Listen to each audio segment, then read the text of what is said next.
Hello, everyone. Thank you for joining me for week 3 of the ConsciRise consciousness course. My name is Jonathan, and it's been such an honor to journey with you through the sciences of Ayurveda and yoga in supporting you in building a daily routine that is healing, that nourishes you, and that sets you up for success on the spiritual path. And of course, I've simply offered one perspective on how to cultivate a daily routine that serves you. There are so many paths on the spiritual path to explore. I encourage you to have an open mind and to explore all options and to listen to your intuition and let that guide you to find what works for you. In my own personal journey, Ayurveda and yoga were the answers and solutions to my problems in life. And they were the foundations that have helped set me up for success on my spiritual path.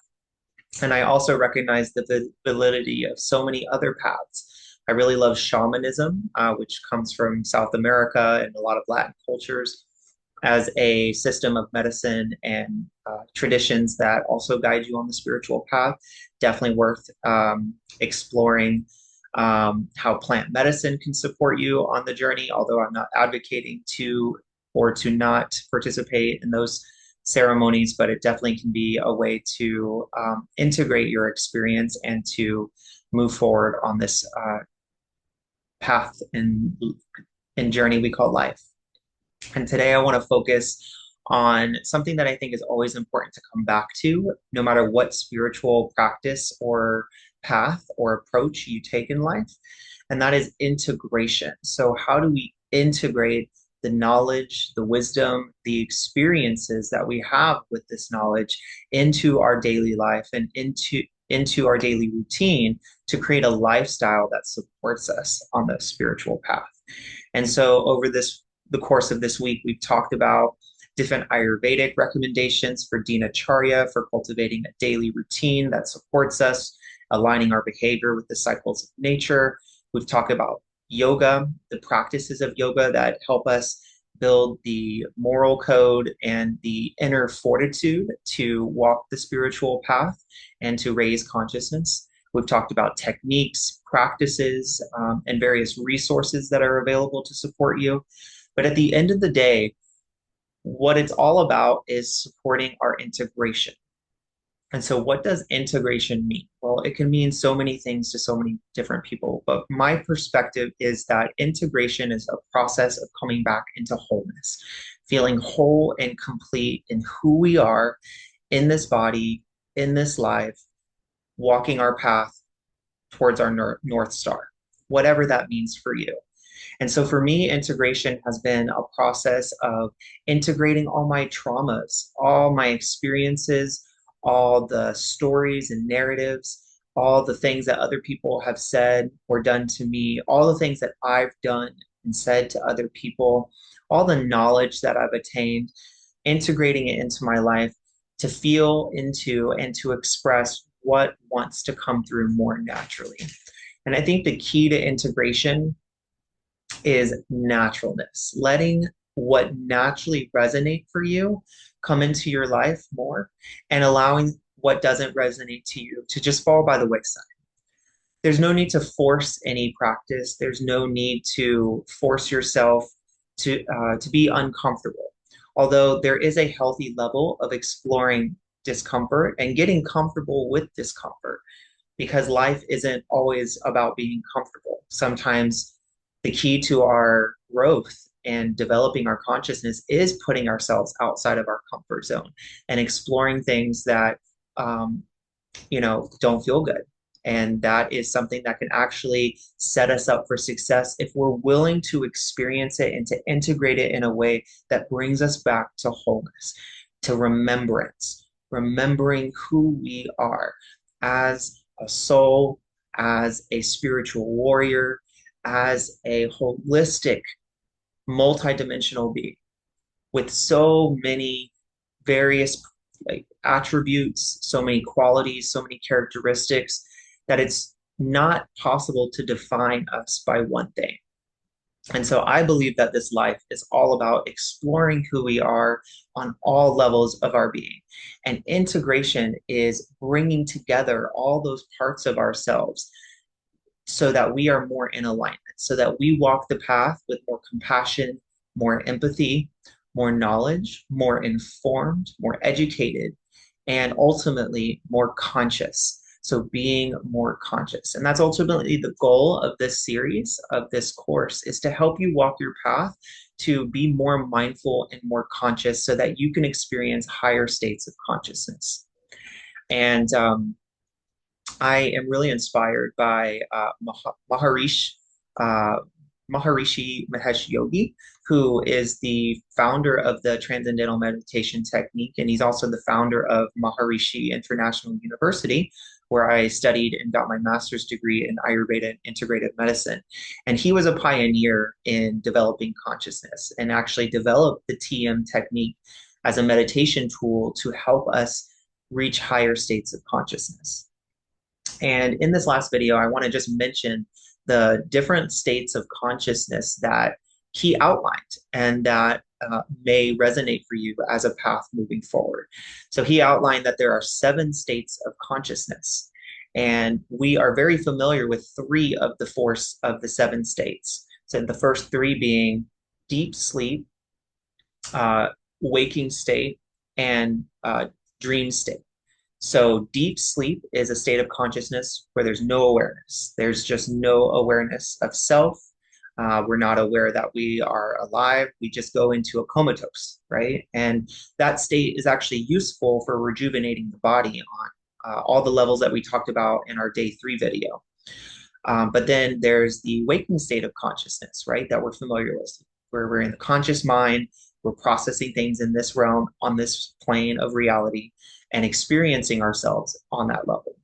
And then there is the dream state. So when we enter our dreams, we enter this imaginary reality that transcends all the normal barriers of physics and laws of nature that we know in the waking state. And those are different levels of consciousness. Those are the same witness, same soul, same witnessing consciousness, experiencing different realities, different levels of consciousness. And so, in the same right, there are 4 other states of consciousness that we can aspire to experience and to actually live in. And that 4th state of consciousness is called transcendental consciousness. So, it is that level of transcendental awareness that transcends the mind. And that's the ultimate goal of the transcendental meditation technique and many other meditation techniques that aim to transcend the mind, is to reach that state of transcendental awareness. We're aware of a blissful, peaceful, calm state that is beyond the physical reality. But it also is the source of who we are. We emanate from that source of blissful, conscious, eternal awareness. Experiencing that transcendental consciousness is one thing. Living it and breathing it is another. And that's where the last 3 states of consciousness come in. So the 5th state of consciousness, he termed cosmic consciousness, which is the actual experience of bringing transcendental consciousness into our awareness in the physical realm. So actually experiencing the more subtle aspects of reality from a greater sense of awareness. And that is called cosmic consciousness. And then we live in that state and develop consciousness to the point where we actually start to recognize, like, I am that, that is me. And we consider that God consciousness. There's other names you could call it, like amplified cosmic consciousness. But essentially, it's a state of awareness where you recognize the source within me is the source without me, right? The same source that's within me is creating without me. And everything I see is a part of that source, and everything that I am is a part of that source. And ultimately, similar to samadhi in yoga, which is the experience of union of body, mind, and spirit with the divine, we ultimately aspire for unity consciousness, which is recognizing the unity that is inherent within all things, within all beings, within all of life. And living in that state of consciousness and that unity consciousness lends to the highest level of consciousness that we can aspire toward and to achieve as a collective consciousness. So when we individually all aspire towards that unity consciousness, we can all elevate our society to that unity as well.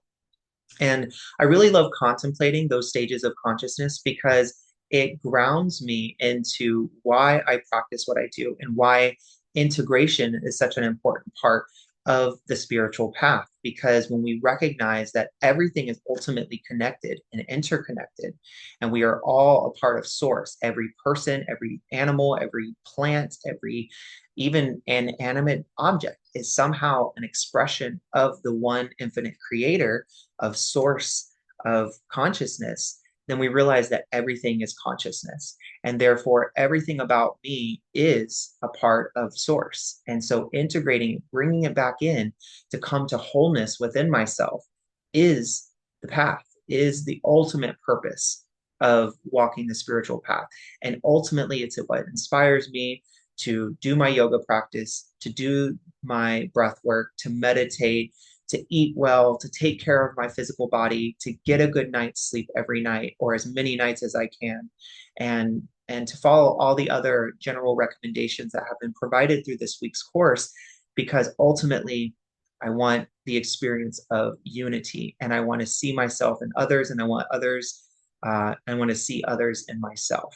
And that brings me closer to the divine, and that brings me closer to knowing my true self.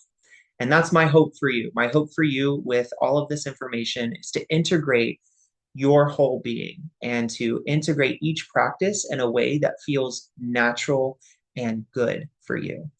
One thing that I want to end this video series with is emphasizing that spiritual growth does not have to be strenuous. We do not have to be hard on ourselves. We don't have to judge ourselves. We don't have to force things.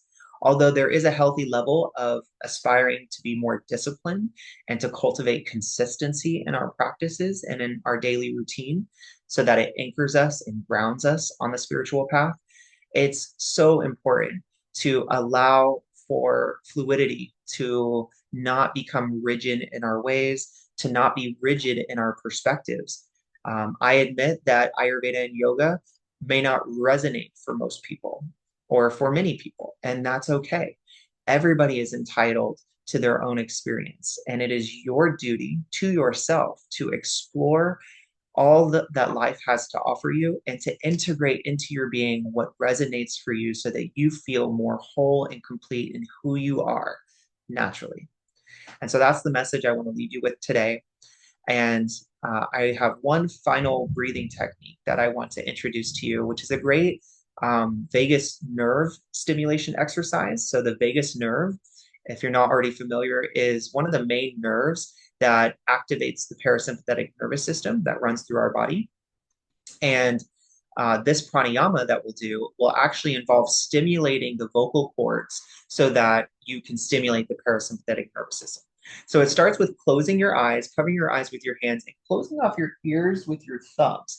This is closing off the senses so that you can go inward as you take a nice inhale through both nostrils and exhale, vibrate your vocal cords. So it sounds like this. And